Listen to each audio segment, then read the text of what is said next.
பிரியமானவர்களே, இயேசு கிறிஸ்துவின் இணையற்ற நாமத்தில் உங்களை வாழ்த்துகிறேன். இந்த மன்னா டுடே என்ற டெய்லி பாட்காஸ்டை கேட்கிற உங்கள் ஒவ்வொருவரையும் கர்த்தர் ஆசீர்வதிப்பாராக. உன்னத பாட்டு 2வது அதிகாரம் 4வது வசனம் இப்படியாய் கூறுகிறது: என்னை விருந்து சாலைக்கு அழைத்து கொண்டு போனார், என்மேல் பறந்த கொடி நேசமே என்பதாக. இயேசுவின் நேசக்கொடி, ஜீசஸ் பேனர் ஆஃப் லவ் என்ற தலைப்பின் கீழ் இன்றைய மன்னாவை தியானிக்கப் போகிறோம். மோசே இஸ்ரவேல் ஜனங்களை 40 ஆண்டுகள் வனாந்தரத்தில் நடத்தி கொண்டு வந்தான். அந்த பிரயாணத்தின் முடிவில் அவன் கற்ற ஒரு மேலான பாடம் தேவன் மெய்யாகவே ஜனங்களை சிநேகிக்கிறார் என்பதாகும்.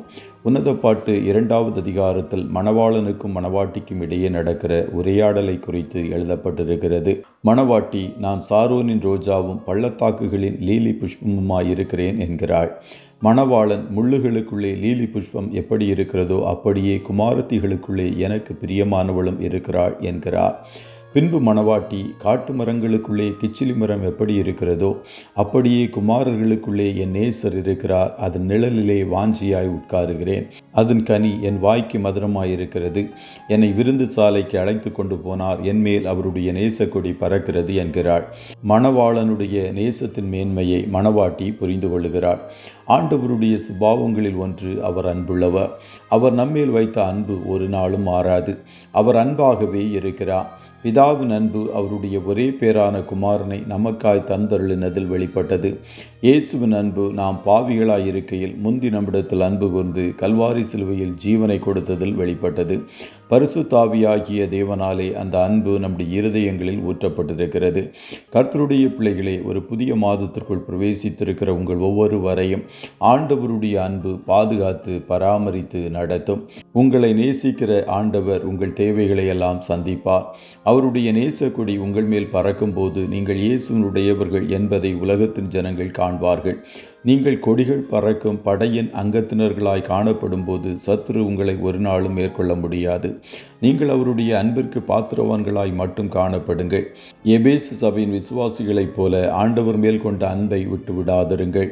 கர்த்தருக்கு பயந்து நடக்கிறவர்களுக்கு சத்தியத்து நிமித்தம் ஏற்றும்படியாக ஒரு கொடியை அவர்களுக்கு கொடுத்தார் என்று சங்கீதம் 60:4 கூறுகிறது. நீங்கள் கர்த்தருக்கு பயந்து அவருடைய சத்திய வசனத்திற்கு நடுநடுங்கி ஜீவிக்கும் போது நீங்கள் எல்லா இடங்களிலும் வெற்றி கொடியை நாட்டுவீர்கள். உங்கள் தோல்விக்குரிய காரியங்கள் மேல் இயேசுவின் கொடியை ஏற்றும்போது அது ஜெயமாக மாறும்.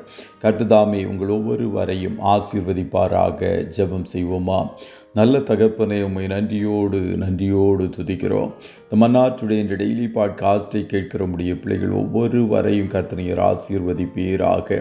அப்பா, உடைய பிள்ளைகள் எங்கள் எல்லோரையும் ஒரு புதிய மாதத்திற்குள்ளாய் அழைத்து கொண்டு வந்தீரே, அதற்காய் கோடி கோடி ஸ்தோத்திரம். இந்த மாதம் முழுவதும் உடைய பிள்ளைகளை பாதுகாத்து பராமரித்து ஆசீர்வதித்து நடத்துவீராக. கையிடுகிற எல்லா வேலைகளிலும் ஜெயத்தை கர்த்தர் கட்டளையிடுவீராக. இதுவரை இவர்கள் வாழ்க்கையில் கண்ட தோல்விகள் எல்லாம் இந்த மாதத்தில் ஜெயமாய் மாறட்டும் என்று சொல்லி ஜெபிக்கிறோம். நன்மையானவைகளை பேசுகிற இயேசுவின் இரத்தத்துக்குள்ளாய் ஒவ்வொருவரையும் கொடுத்து இயேசுவின் நாமத்தில் வாழ்த்தி ஜெபிக்கிறோம் நல்ல பிதாவே. ஆமென், ஆமென்.